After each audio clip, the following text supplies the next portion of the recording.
अस्सलाम वालेकुम। Class 9 chemistry chapter number 5 हम लोगों ने आज पढ़ना है एनर्जेटिक्स। ठीक है, हम लोगों ने इसको क्या करना है, शुरू करना था एनर्जेटिक्स चैप्टर को। तो पहला है इसका बच्चों पॉइंट है हमारे पास, आपको लफ्ज एनर्जेटिक्स से शो हो रहा है कि हमने इस चैप्टर में energy, conversion of energy, reactions, enthalpy के बारे में ही डिस्कस करना है।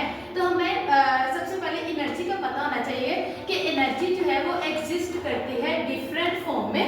वो कौन सी डिफरेंट फॉर्म है जो कि इंटर कन्वर्टेबल हो सकती हैं। ठीक है, एनर्जी है ना वो एग्जिस्ट कर रही है मुख्तलिफ शक्लों में जो कि बाद में इंटर कन्वर्ट हो सकते हैं। इंटर कन्वर्ट का मतलब क्या है कि वो दोबारा कोई ना कोई स्टेट में जा सकती हैं। ठीक है, एनर्जी के बच्चों केमिकल एनर्जेटिक्स में एनर्जी की दो फॉर्म्स होती हैं, या आप इसको टाइप्स भी कह सकते हैं। पहली क्या है chemical energy and the second one heat energy. Chemical energy में क्या होगा, हमारे पास ऐसी एनर्जी बच्चों जो कि मॉलिक्यूल में स्टोर्ड हो रही है और जिसमें हमारे पास एटम क्या है बॉन्डेड टुगेदर, एटम एक दूसरे के साथ जुड़े हुए हैं। ऐसी एनर्जी को बच्चों केमिकल एनर्जी कहा जाता है। हीट एनर्जी क्या है, ये एक ऐसी फॉर्म ऑफ एनर्जी है, ये तब रिलीज होती है जब हमारे पास बॉन्ड बनता है, और एब्सॉर्ब बच्चों कब होती है जब हमारे पास बॉन्ड टूटता है। हीट एनर्जी, आपको लफ्ज हीट से समझ आ रही है कि ये एक ऐसी एनर्जी की फॉर्म है जिसमें बॉन्ड जब बनेगा बच्चों, हमारे पास जब बॉन्ड बनेगा तो एनर्जी रिलीज होगी, और जब वो बॉन्ड टूटेगा तो एनर्जी एब्सॉर्ब होगी। क्लियर है? इसके बाद बच्चों हमारे पास रिएक्शन जो है बच्चों वो दो तरह के होते हैं, एक होता है एक्सोथर्मिक रिएक्शन और दूसरा होता है endothermic reaction.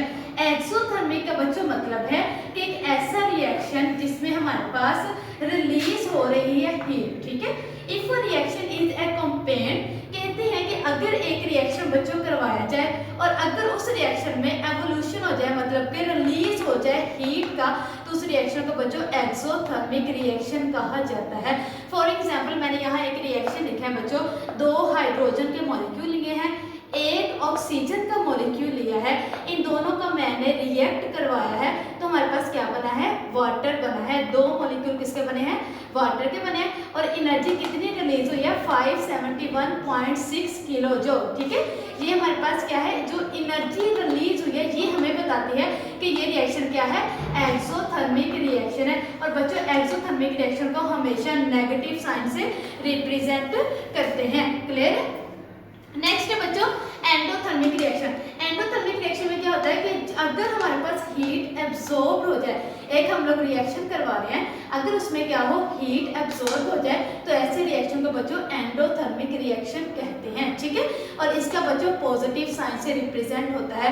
Exothermic reaction negative होता है, एंडोथर्मिक रिएक्शन क्या होता है, क्योंकि इसमें हीट एब्सॉर्ब हो रही है तो ये क्या होगा, हमारे पास पॉजिटिव साइन में रिप्रेजेंट होगा। और इसकी एग्जांपल बच्चों क्या है, मेल्टिंग आइस, मतलब कि हम लोग क्या करते हैं आइस को मेल्ट करते हैं, तो ये क्या है हमारे पास हीट क्या हो रही है, एब्जॉर्ब हो रही है, तो हमारे पास एंडोथर्मिक रिएक्शन होता है। और ऐसे ही फोटोसिंथेसिस भी इसी की एग्जांपल है। तो हम लोगों ने क्या पढ़ा है एनर्जेटिक में, हम लोगों ने पढ़ा है कि एनर्जी जो है वो डिफरेंट फॉर्म में एग्जिस्ट कर सकती है जो कि इंटर कन्वर्टेबल होती हैं। और अब इसकी दो फॉर्म होती है, एक होती है केमिकल एनर्जी, दूसरी क्या होती है हीट एनर्जी।